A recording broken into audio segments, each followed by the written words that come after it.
Welcome to Reality Bytes Radio on what date is it? The 30th of June, 2014, 8 p.m. in the UK, 3 p.m.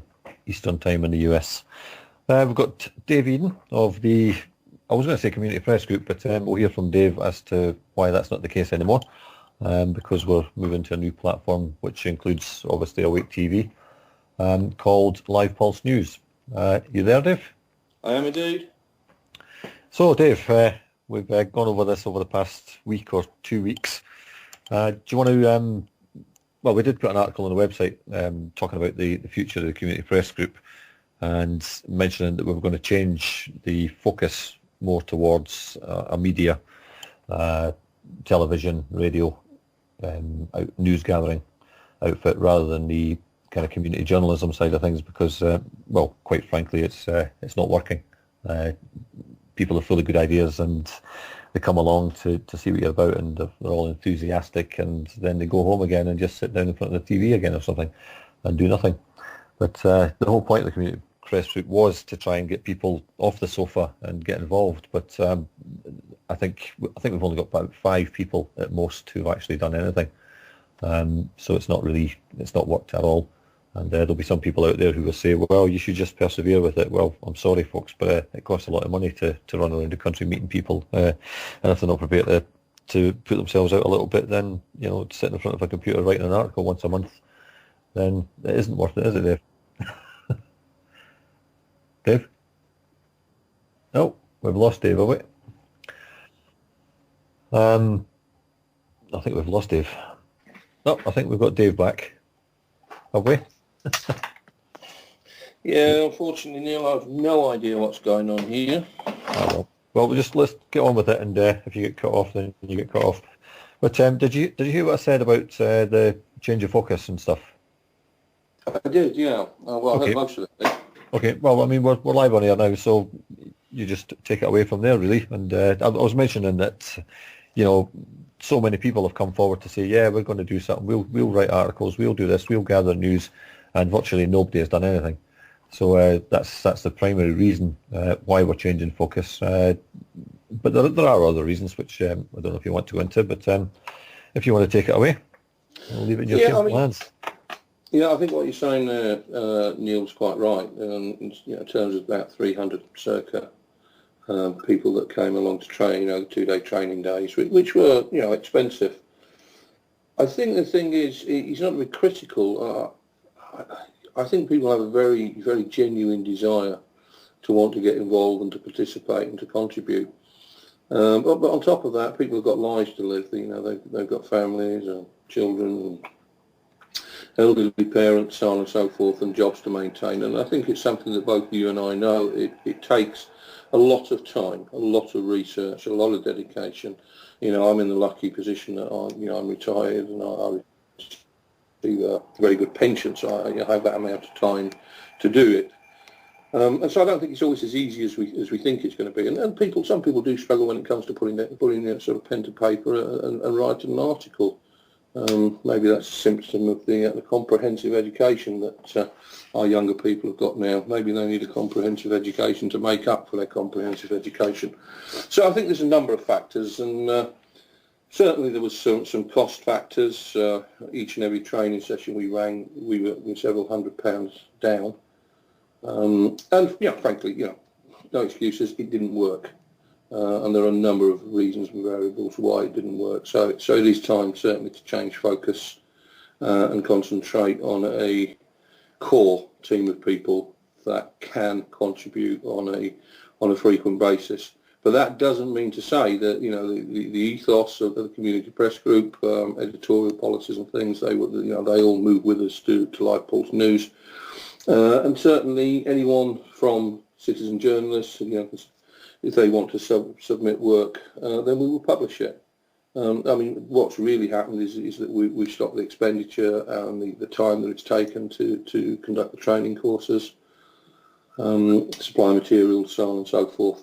But we will certainly honour anybody that wants to write an article. The editorial policy will be the same so long as it's not in any way libellous and or seeks to marginalise any individual or individual community. then we will publish. Yeah, and if there's anybody listening now who wants to write a story, feel free. Whatever the subject is, as Dave said, it's not, as long as it's not libelous, defamatory, or whatever along those lines. But so where does that take us, Dave? We've kind of decided that we've got to knock that on the head, kind of thing, as a concept, because it didn't work. We're not getting enough feedback from it. People aren't taking the bull by the horns, as it were, and doing stuff. So where are we going from here? Well, obviously the launch of the new platform, Live Pulse News. Along the way, to get into that platform, we've been lucky enough, if we want to call it lucky enough. Unfortunately, I lost my mother to ovarian cancer, and as a result, received some inheritance, which I've been able to use and to put into Live Pulse News Community Press Group, or whatever we want to call it, and buy the equipment that we need. There's been a lot of investment in professional equipment. We have 3 European broadcast standard cameras, professional microphones, mixing desks, studio, lighting, you name it, we've got it. We are now fully equipped to make a documentary production and programming right up to national broadcast standards, and in fact beyond. We can actually make some of the equipment we have is capable of recording up to feature film standards. So it's a case of utilising the equipment that we have now and make sure that it's not sitting around idle, and if that we're not using it, then somebody else is using it. And it's sort of just, that little security blanket that we've got now is been able to push forward. I'm going to make no secret about it. Live Pulse News is a limited company. And it's a limited company for, in my mind, all the right reasons. Some people might say, well, why does it have to be a limited company? Well, it has to be a limited company because limited companies afford a certain level of protection. And of course, we have the necessary libel insurances and public liability insurances and so on and so forth. But at least with a limited company, if it ever is attacked in any way, then neither myself or anyone else connected with it is going to be personally liable for anything. And to me, that makes sound business sense. It is, a level of business or sophistication that we should do. We shouldn't ever try to hide the fact. And so that's what we'll do. And we will, to a level, we will commercialise it, because you have to commercialise. You have to look at ways of monetising. In the last month, our rent this month was like £1,500. Our internet bill's £360. Well, if we want to be able to get these services out there, then they have to be paid for. Donations are not something that come in. People don't have the available funds to donate. So we have to look for an element of commercialisation. So there will be documentary making, and initially that will be on a pay-per-view basis. Very small amounts of people will need to pay, but that will at least cover the cost of producing those documentaries and being able to get the right people to produce those documentaries, bringing in sort of people on a subcontract basis, people that are professionals, people that know the industry, have worked in the industry, that can actually create polished, professional productions. You still there, Neil? What's it doing? You there? Yeah, I can hear you, Neil. It's this. It's Windows 8, I'm afraid. I'll struggle with it, but I'll get there. It should be pointed out that anybody else who wants to make a documentary, it doesn't have to be in this genre, if you like. But anybody who wants to come up and do a broadcast from the studio, they're more than welcome to go up for a nominal fee to cover the cost of the studio, the lights, all that stuff. And we'll quite happily accommodate them. They could be making, they could be making a little program on, cooking, anything, doesn't matter. But that facility is there, and as you say, the stuff's got to be used, the equipment's got to be used. It's sitting there doing nothing sometimes. And I suppose that brings us on to the Awake TV News. That was the first pilot of that on Saturday.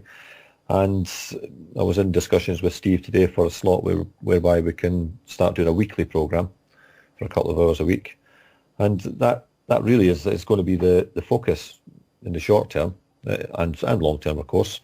along with hopefully getting out and about in the streets and getting some good live footage of ordinary people, politicians, whatever, and putting it out there either as a live broadcast or as a pre-recorded kind of program as such.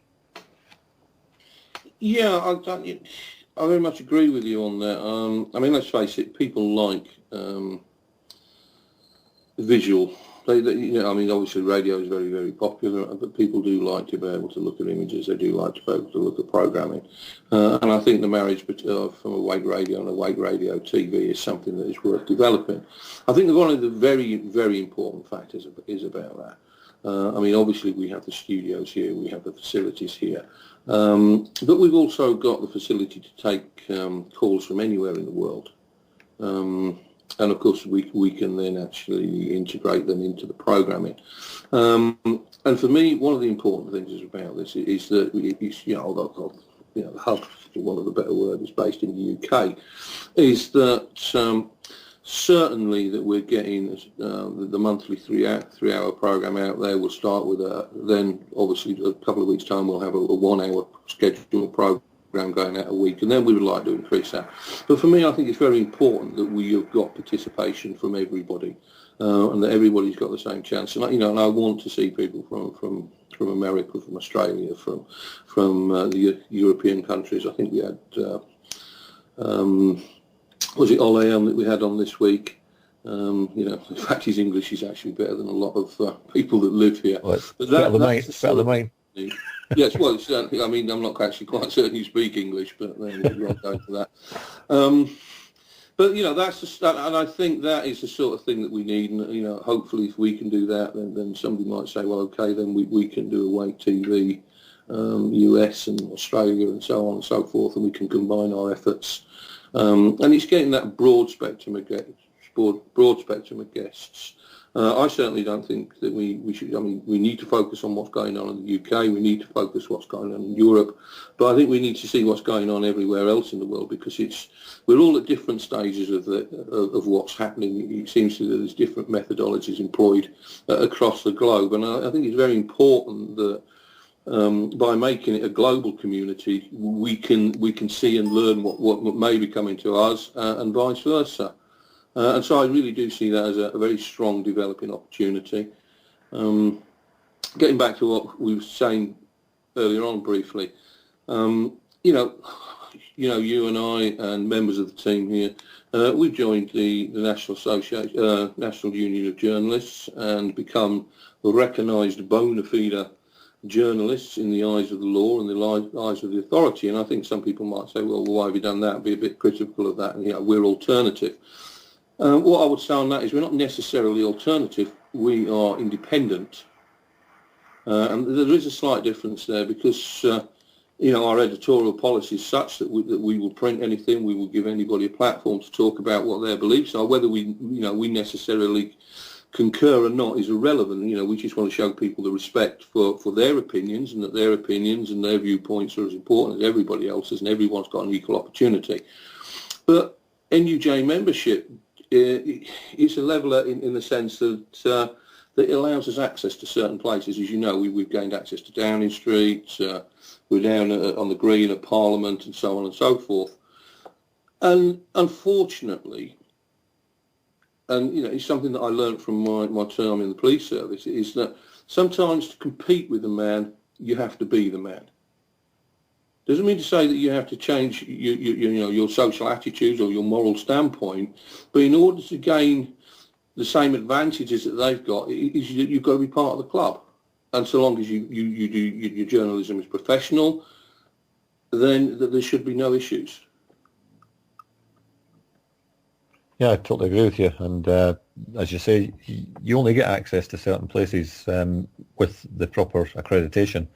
And if we want to get into press conferences and big public meetings, then that's what you have to do, and that's the only place you're going to get to ask the questions, is in these public meetings and press conferences. The fact is that all of the mainstream journalists really do have access to these places, but they don't ask the questions. That's the difference. And we're not going to stand in line and wait to be put our name on a list to be nominated to ask a question. We'll just go in there and ask the question. That's the whole point of getting access, isn't it? Well, I believe so. I don't think there's any point in standing on the periphery, full of sort of moral high ground and indignation, when somebody else has got access to the people that you need to get access to. I mean, we go back to Parliament. Look how close we were. Look how many people we managed to speak to that had we been on the periphery, had we been outside the barriers, we wouldn't have got a chance to approach. And you've got to use the tools. If people say about law, I get this a lot being an ex-police officer, it's their laws. Well, they're not their laws, they're our laws. And our laws, all we need to do is to know how to use our laws against what is wrong. And that's really that it should be a course of conduct in everything that we do. And same with the fact that we're a national union of journalists members. Then why shouldn't we be? You and I, we're professional full-time journalists. That's are the people that we're working with, and we should use that tool. Likewise, I mean, we've heard a lot this week about ATVOD, which is the television on demand, and the censorship, or well, I believe it's been described as censorship of the UK column, and they're going to censor. This is the beginning of the censorship of the internet, so on and so forth, and an awful lot of hype about it. Now, I've listened to what Mike and Brian have said about it, and as you know, I've got a lot of respect for both Mike and Brian. However, again, we have this presents an opportunity. And we either look at something and we say, okay, well, this is, oh my goodness, this is leading to censorship. This is going to, stop us reporting on the internet, so on and so forth. And we refuse to cooperate and effectively, basically, censor ourselves, take ourselves off the air. Well, one of the issues is about that. I mean, if you look at it and you look at the criteria of it, what constitutes a broadcaster. And, I looked at the Community Press Group. I've certainly looked at what we're going to do as part of Lifebox Television. There are 5 points, and I mean, if we I've got time, and I'll go through them. Yep, sure, carry on. I mean, well, so point A, so, is the service an on-demand program service? Well, let's have a look at that. Is the principal purpose is the provision of a TV-like program? Okay, there's some argument about what is and what isn't a TV-like program. So fundamentally, that's broken down to, is it a program whose form and content are comparable to the form and content of programs normally including television program services? So, is it about religion, politics, current affairs? Is it got adult content, so on and so forth? Well, I would say that yes. Certainly, Lifebox News and the Community Press Group, yes, we fit into that category. Now, is it a VOD service? Is it a view-on-demand service? Does the service enable users to select individual programs from amongst the programs included in the service? Well, again, I would say that it does. We made the Sonia Poulton shows. We made a total of 4 shows before we had a little bit of a hiatus. But of course, somebody looking at that's going to say, well, I've got a choice of 4 shows here. It's a series of shows. I can have a look at it. So within their definition, does that comply? Yes, it does. Is there editorial responsibility? And that the programs comprising the service are under a person's editorial responsibility? Well, yes, they do, because we have that editorial responsibility. You have it, or I have it, or we jointly have it. Is it made available to the public? Yes, we make it available to the public. And number 5, is a person, or are we, under the jurisdiction of the United Kingdom for the purposes of the directive? Well, yes, we are. Very, very simple directives. I fully understand that these really need exploring a lot more. I think there's issues with the people that are supposedly independent, that are representatives of that VOD, so on and so forth. But, the core principle of it, the skeleton of it, do we qualify as a video on-demand service? Yes, we do. So I think here we have 2 choices.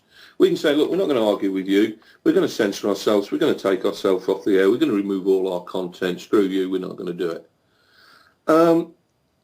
And then we're going to make a big scene about how we've been censored and so on and so forth, and this is censorship of the internet. However, my opinion on this is, well, let's try it. Let's go for it. You know, the license, you know, believe it or not, the license is £91 a year. That's all it costs. So let's pay our £91. Let's put all our content out there. Let's get other people coming to us, people that want to make programming. Yeah, come to us, come and make your programs. We will take editorial responsibility for that, and we will broadcast your program. We can live stream it, and then we can put it on the YouTube channel. We can put it on our own players, so on and so forth, and we will make that available as a VOD service.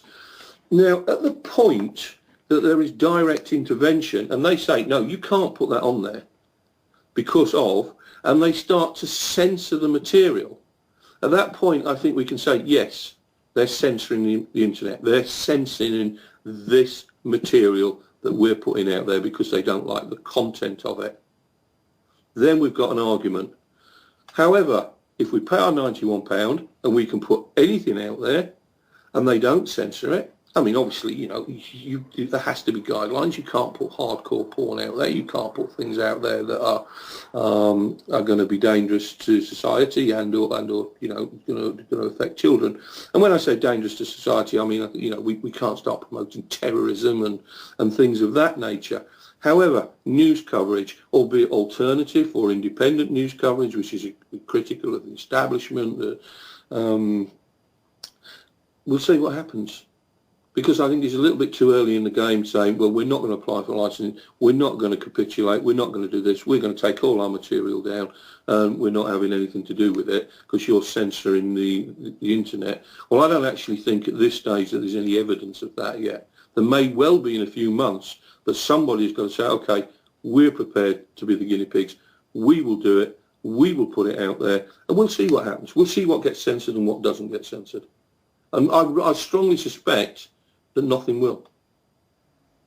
Yeah, well, if they start censoring content, then that's got to apply right across the board. So you would expect the BBC, ITV, Sky all to be pulled aside and said, you can't put that out, you can't put that out. I mean, all we are doing is putting out a different opinion. It's not like, I mean, and that's the job of the media. They're supposed to look at things, analyse them, and put out their own view of it. It depends which channel you're watching. They all put a different spin on everything, albeit towards the one agenda, I'm sure. But they still all put their own spin on it, whether it's from a Labour perspective or Conservative or Lib Dem perspective in terms of the Guardian or the Green agenda or whatever. But they all put their own spin on everything. And so we are perfectly entitled to put our view on any story that we choose. And if they come to censor us, then you start shouting censorship, and it's prejudice, isn't it? Well, absolutely. Yeah, I don't really think that you can start shouting censorship when you have censored yourself, or you have removed content, or you've elected to do that without there being any, you know, absolute directive that you must do it and an explanation why you must do it. And I think that's why, you know, somebody has to say, okay, we will do this, we will make the application, we will get the licensing, we will put the programming out there, and let's see to what degree we're censored. And if we are censored, then yeah, we shout long and hard. But if we're not, maybe this isn't the problem that we think it is initially.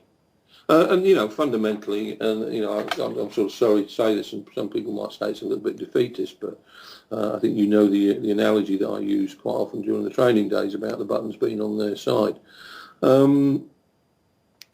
If they're going to do this, they're going to do it anyway. It's a catch-22 situation. If they're going to start censoring it, they will censor it. They do have the buttons. They can switch things on and off, and they will do it. I don't think it's going to come to that. I certainly don't think that's going to come to that in the near future. But I think it would be very remiss not to try it, not to put our feet in the water and say, okay, here goes. This is the content, guys. Let's see what you're going to do with that. And our content, let's face it, you know, our editorial policies, we don't libel anybody. There's no defamation. We don't seek to marginalise anybody. hopefully we tell the truth about things, or as near to the truth as we can get to them, if anyone does know the truth. And we'll see. And I mean, you know, as we both know, sometimes that's very ugly, and it's not what the establishment want to hear. But hey ho, let's see what they do with it. Yeah, well, and it should be pointed out as well that this does not apply to live broadcasting either. It only applies to video on demand. So there's nothing stopping anybody from broadcasting a daily program or a weekly program. No, not at all. Live. I mean, it certainly doesn't actually. It doesn't actually give any sort of contextual sort of values to what compromises studio and what doesn't compromise a studio. You know, what is television like and is not what is not television like. I mean, fundamentally, I think the basics are that, you know, if you are going to present a show and it's of a specific genre, you know, if it's current affairs, then that's what it is. It doesn't really matter whether you present that from a studio, whether you present it from your bedroom, whether you present it from a park bench. You know, if it's something that follows a particular format, that is, you know, like the Sonny Bolton shows, it's serialised, then, you know, it can qualify as being a view-on-demand service. I think the implications are very widespread. I mean, you know, I think quite rightfully the UK column and other people have pointed out, Ian Crane's pointing some stuff out today, you know, where does this end? You know, are we going to start, you know, people doing YouTube videos in their bedroom, so on and so forth? Are they a VOD service? And of course, you know, I mean, the parameters, the definitions of it, the way that it's been written are quite unclear. They're quite sketchy. And I do think there are a lot of issues with it. I really do think there are a lot of issues with it, and certainly with the people that are the so-called supposedly independents that are responsible for the administration of this. And, you know, I'm not for 1 minute sort of saying, yeah, I fully condone this, I think it's wonderful, because I don't, and not in any way, shape or form. But I do think for the sake of £91 and to obtain the licence, I think it has to be done. And I think that is the only way that without deliberately sort of taking ourselves off the air and censoring ourselves, because I mean, what would you do if we don't do it? We censor ourselves. We've done the job for them already. So let's, you know, why do that? Let's just do it and see what happens.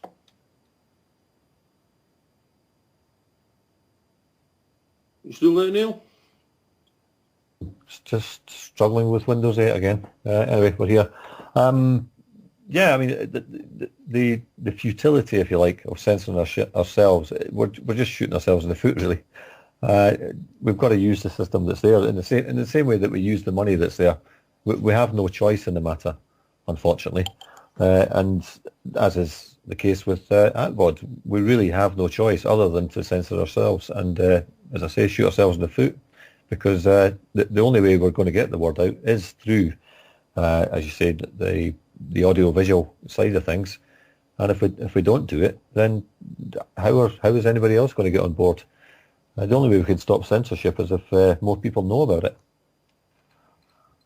Well, precisely, and I mean, and that's what we're going to do. And you know, I think really that the platform, especially with the Wait TV, because it's international, and of course these restrictions or the AtVod regulations aren't going to apply there. It'd be interesting to see, you know, when we publish something that has, you know, sort of actually been made in the US or Australia or wherever, and somebody else has editorial rights, so to speak, of that, and then we publish that on our site. It'd be interesting to see how, you know, what the determination is about that. Because are we assumed to have editorial rights because we've published it? Or, as members of AtVod, can we publish other people's work under our licence when we don't have specific editorial rights over it? I think there's so many questions to be asked. There's so many areas that you know, we're going to have to beta test, and we'll see. But if we walk away from it, we're never going to know. So let's take the challenge head on. Let's take it to him that way, and we'll see what happens. And if there's any criticism comes, we'll take it. Yeah, I think the way to go is to go down that road and wait for the challenge to come from them, and then, you know, fight it. And I mean, even if it means going to court on it, somebody's going to have to do that eventually. Yeah, I agree. to stop the censorship. So, and you can't do that if you're already out the game. No. So, I mean, what we need to do is say, here we are. Here is an empirically and definitively provable case of direct censorship. And I mean, you know, if anyone out there wants to correct me if I'm wrong, but my understanding is that, you know, obviously the UK column, they're very high profile. You know, they're probably quite right in the fact that they've been targeted as the sort of, you know, UK's most high profile or alternative media outlet. But by electing not to say, okay, we'll register, we'll pay the £91 or whatever it is, it's about £130 the most you'll pay, and we won't remove our videos and we'll continue to do what we're doing. It would have been interesting to see what would happen, but, you know, effectively, for their reasons, and, you know, I'm sure they've got very, very good reasons to do so. You know, my opinion is that potentially that they've chosen to censor themselves.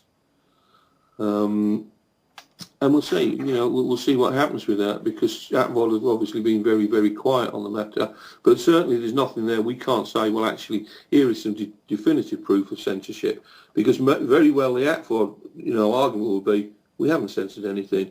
UK column were asked. They, you know, they could have paid the £91. They could have participated in the scheme, and we wouldn't have censored any of their, you know, they wouldn't have had to remove it, and we wouldn't have censored their content. Well, of course, we'd only have their word for that, because we don't know that would be true either. And so, you know, somebody has to say, okay, well, we're going to do it. We're going to put ourselves out there. We're going to publish what we publish, and we'll see. And only time will tell, Neil. And, you know, whether it's going to be a month, 2 months, 6 months, we'll see what happens.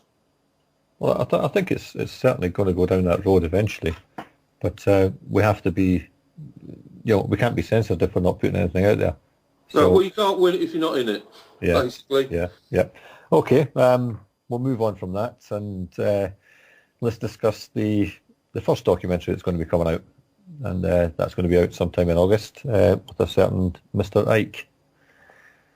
Yeah, absolutely. Yeah, I mean, you know, we say let's discuss it. August. Well, it's going to be late summer.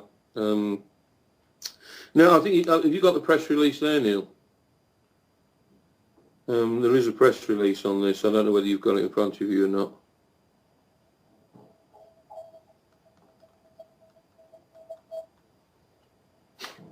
I think Neil's struggling there with Windows 8 again. I mean, it's one of the unfortunate things that happen when you're born in 1876. No, what it is Neil, you there? Yeah, I am here. I'm just getting the press release up on the iPad as we speak. See, I can do high tech sometimes in a low tech manner. Okay, do you want to read this out? Yeah, I mean, go through the press release. I think that would be easier, and then I'll give a very brief synopsis of what's what. Right. I'll read the first few paragraphs, and then you can step in. Okay. When journalist and broadcaster Sonia Poulton walked out of the People's Voice in January 2014, she promised to put the record straight, offer an open and transparent explanation for her decision, and demand the same from Mr. Ike and his business associates. Of course, the easy option would have been to capitalise on the situation and offer some sort of immediate and sensational exposure of Mr. Ike and Co. But such impetuous actions could not have been productive. She would have been caught in the crossfire of allegations, counter-allegations and disinformation, ultimately resulting in vital evidence evaporating behind a frenzied media smokescreen as the Ike faithful and those emotionally committed to his ethos rallied to his defence. Time, of course, is a great leveller, and now 6 months later, even the faithful are starting to question the wisdom and truthfulness of their Messiah. So that's the first little bit, Dave, and there are good reasons in that short little paragraph why we can't say too much, because we have had to sign confidentiality notices, but say what you can on that, and then we'll move on to the next bit. Yeah, we have had to sign non-disclosure and confidentiality agreements, quite rightfully so. Sonny's a very good and very professional journalist who certainly knows the importance of proper research and protecting that research. In terms of the involvement from this side, as we discussed earlier on, we do have all the equipment, we do have all the facilities and capabilities to produce good quality documentaries right up to national broadcast standard and above if deemed necessary. And so from that point of view, we've been engaged as a production company.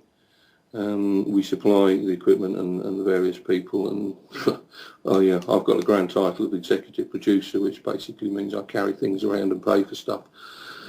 It is very difficult because of the confidentiality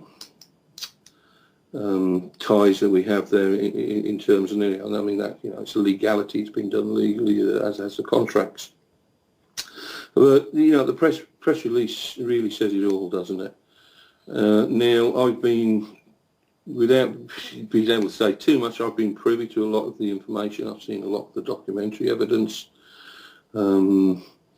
I've been privy to the. I think in the release it does make reference to the fact that there are certain people and fair weather friends and other people that want to distance themselves from the basically catastrophic nature or failures of the people's voice, or certainly some people's opinions that it has been such. And I don't think it's any secret that there are certain amount of unease about potential alleged wrongdoings therein, especially in and around sourcing and disposal of public funds and so on and so forth.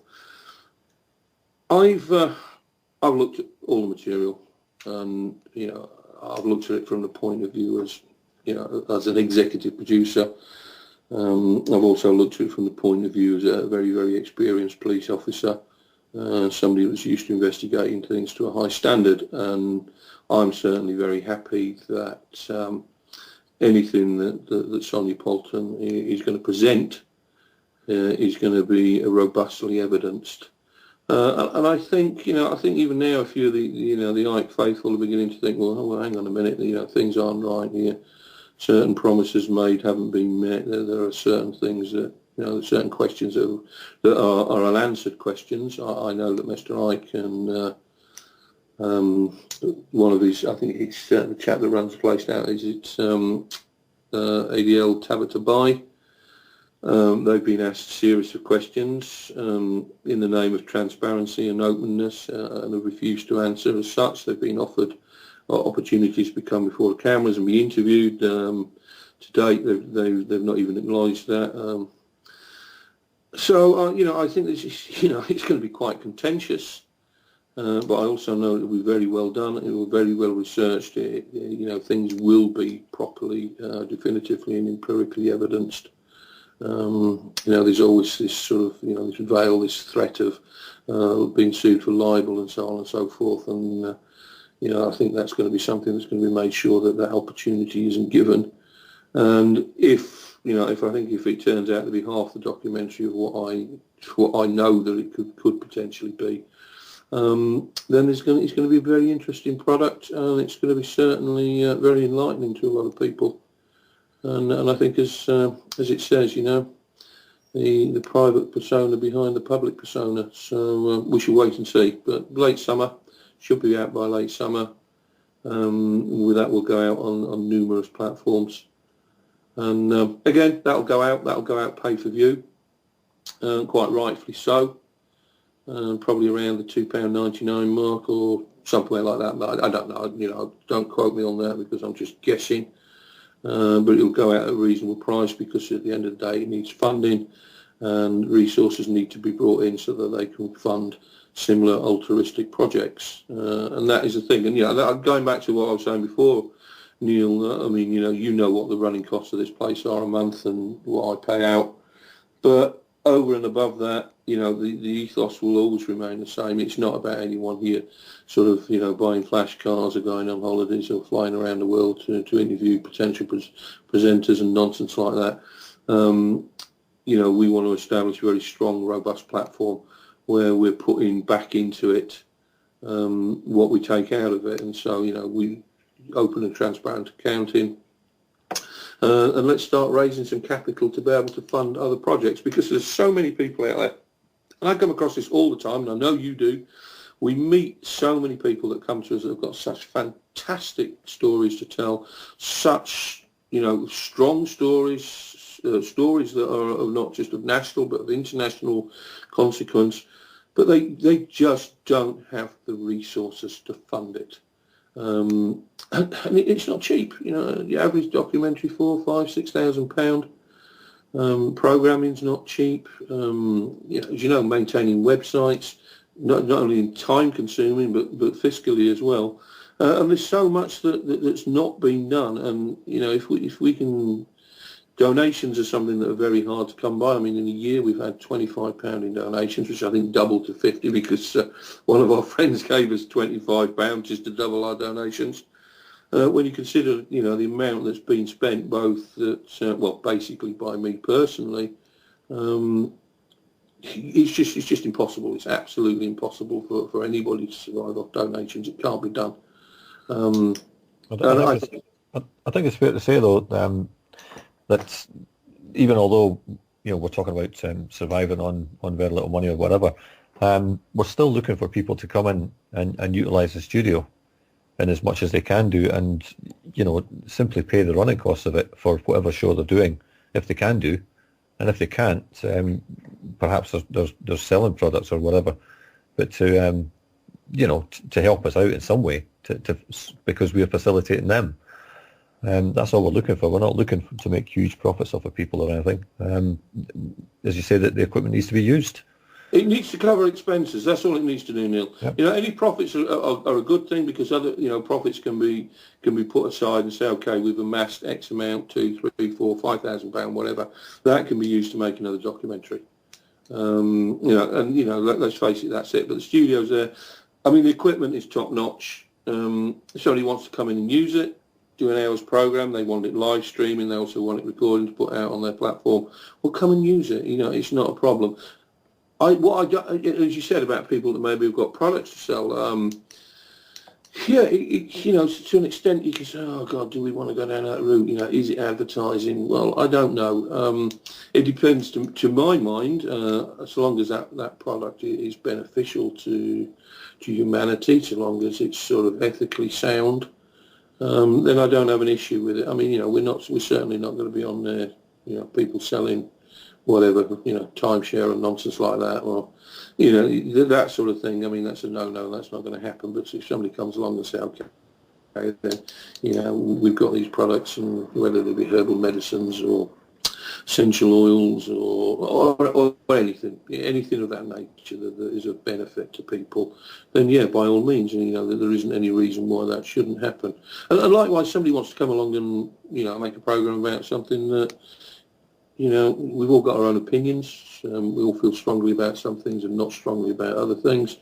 But if somebody wants to come and make a program about something that, we as individuals might think, or I as an individual might think, well, really, I don't follow that, or that's a little bit too conspiratorial to me, or that's just a little bit too, way out there. The ethos is always the same.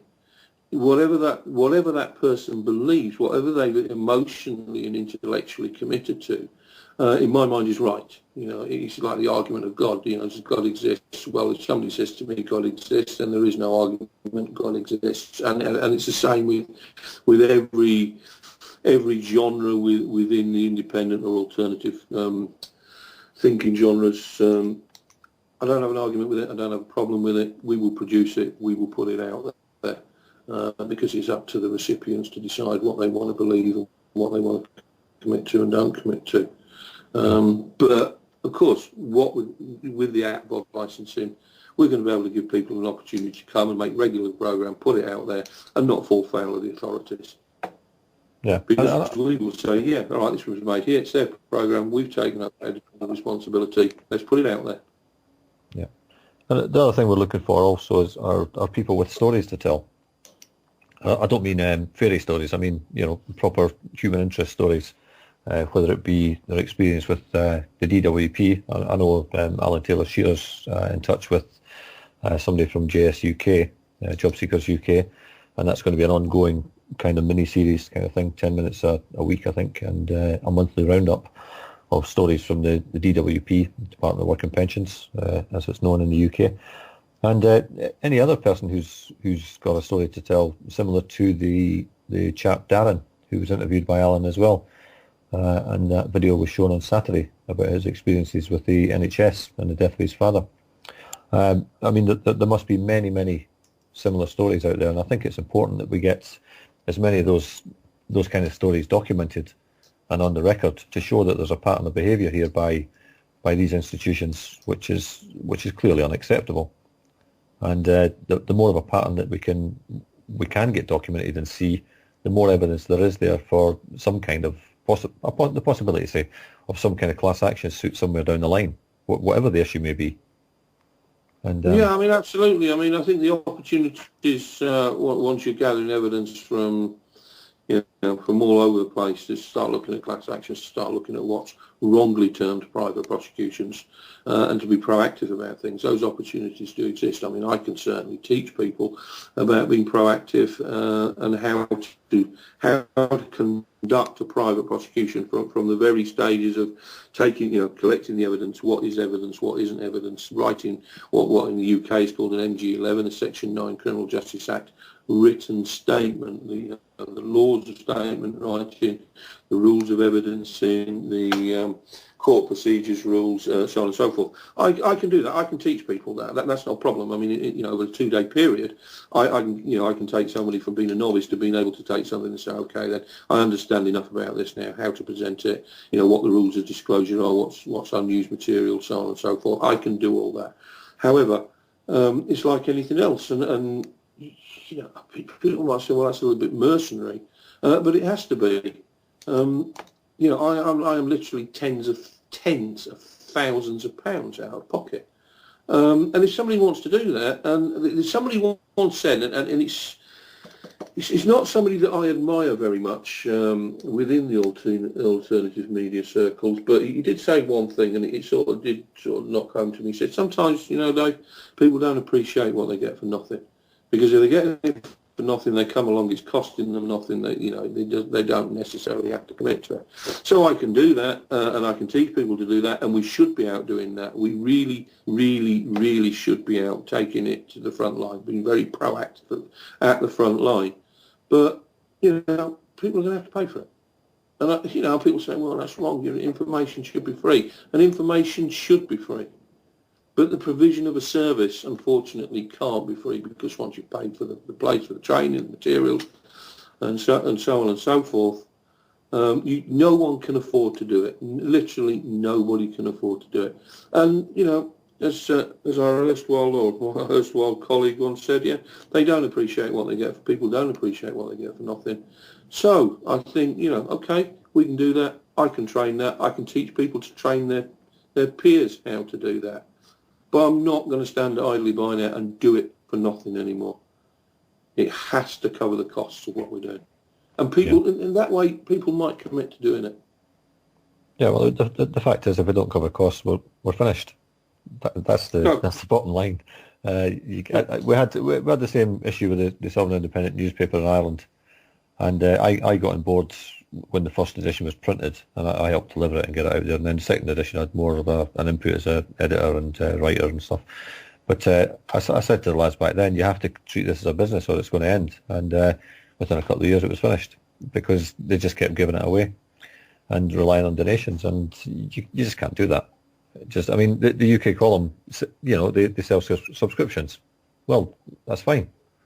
That's the only way they can keep going, and with some donations they get or whatever. But that's the way they've got to do it. You can't just give things away when they're costing you money. You just can't do it. No, you can't do it. But the thing is, I think you've got a social responsibility that if you are charging for something, that you're charging for a documentary, or you're charging for a product. Unlike strictly within the traditional commercial sectors that are just going to take the profits and spend it on whatever these people spend it on. I think you can say, well, look, this is what it costs. These are receipts. This is how it was invoiced. This is the actual production costs. This is the cost of the people that you had to bring in. I mean, as you know, I've been bringing, professional cameramen, professional soundmen in to do stuff. And, for each one of those I'm bringing in, they're charging me anything, well, we won't say, but there's a lot of money, how much I'm having to pay for that. Well, that has to be paid for. And so I can, I can finance 3 documentaries. But after those 3 documentaries, if they don't bring in any revenue, we're finished. There are no more documentaries. And if people aren't going to donate, and I'm not saying people should donate, it's not easy to put your hand in your pocket for something that you don't know what the end result of something is going to be, then you do it to an element you have to commercialise. But so long as you do that responsibly, so long as you've got, transparency and accountability, and you're then able to put that back into other altruistic projects, then I don't see an issue with that. I don't see any issue with that whatsoever. Because if people want to see these things made, they need to be made. They have to be made. And once that ball is rolling, I can see that, there's so many people out there with so many good ideas. That eventually, we'll have the facility we've got here. Maybe we'll be able to get another facility somewhere else in the country. And let's move it forward. Let's, as Henry Ford says, not a great fan of Henry Ford either, but whether you believe you can or you believe that you can't, you're right. Well, I'm of the latter. I believe that I can. And that's the opinion that I've always had, and we will achieve, and we will do what needs to be done. And it may not be conventional routes, but then again, we don't all get to the same point where we need to be by conventional routes. So let's try it, let's do it. And I think the Awake radio platform has to be one of the most exciting opportunities out there. And I just so desperately hope that, the Awake TV is going to be embraced by people globally, and that they're going to get involved. And, again on that issue, I mean, we talk about people coming and telling their stories. We're also looking for other presenters. So if there's anybody out there listening who wants to come into the studio and take part in the live broadcasts as a presenter, even, bring your own guest, whatever. We can accommodate that as well. Yeah, and videos as well. I mean, as you said, Alan did a little video there. It was the first programme. I'll give a personal opinion, personal critique. It was very interesting what the gentleman was saying. Maybe a little bit too long. I think we can get more information in. What I would like to see people doing, anyway, start sending us your videos. 10, 12-minute clips, interviews that you're out there doing anywhere, from anywhere, it doesn't matter. Let's get them in there. Let's get them in from Australia, from Canada, from America, from Germany, from wherever.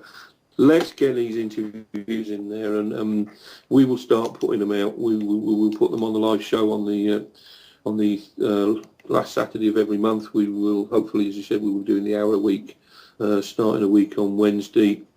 I'd like to expand on that. And let's build this platform. Let's really, really build this Awake TV platform. Yeah. Well, one thing I would say is anybody sending videos, just make sure there's no swearing in them. that's the only criteria, really. Did somebody want to come in there? Of course. Actually, Neil, I think we ought to acknowledge as well. I mean, it's difficult because obviously the majority of people are English speaking, but this isn't applicable only to the English speaking nations.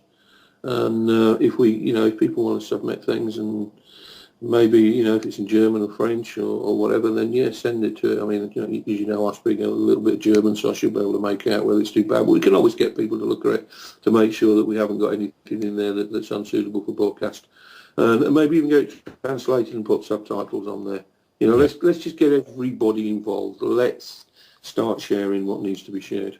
Yeah, it was touted that we try and get some more European language hosts as well, and I think that's a possibility. I think we've got some contacts there that we could possibly do that with. And I think just especially not well. Yeah, I'd like to see some European language hosts. Yeah, Eastern European. I think there's a lot that's happening in Eastern Europe that's relevant to the rest of the world. We do need people there. We need journalists from everywhere. And hopefully today I've made contact with somebody that's going to be a very good Middle Eastern journalist for us. Great stuff. Okay, well, I think that's about it really, Dave, for the moment. I will mention that we've the Somerset flooding documentary is still on the go, and we have received some remarkable footage over the last few days from somebody. Fair play to him for allowing us to use it. And that really has kind of topped it off, really, hasn't it? Yeah, I mean, we're down there, I'm down there Wednesday and Thursday. I think we've got about 4 or 5 interviews to finish off now. One thing I will say, I'm very, very disappointed about, but not in the least bit surprised. I think, you've seen the spreadsheet, Neil. I haven't got it in front of me, so I can't read out the names, but... all the big players, anyway. From David Cameron right down to local MPs, environment ministers, flooding ministers, so on and so forth. They were all sent recorded delivery letters in March of this year with an outline of what the documentary was about, a specific request for them to provide interviews about their role in it, and even the offer was in there that we were prepared prior to the interview to submit to them in writing a full breakdown of all the questions that would be asked, and give them an opportunity to answer those questions or to object to some of the questions, or even to actually say, well, can you put this question in? We tried to be as accommodating as possible, and without exception, not one single one of these people have had even the courtesy to reply. There was one exception, that was Councillor Pallister.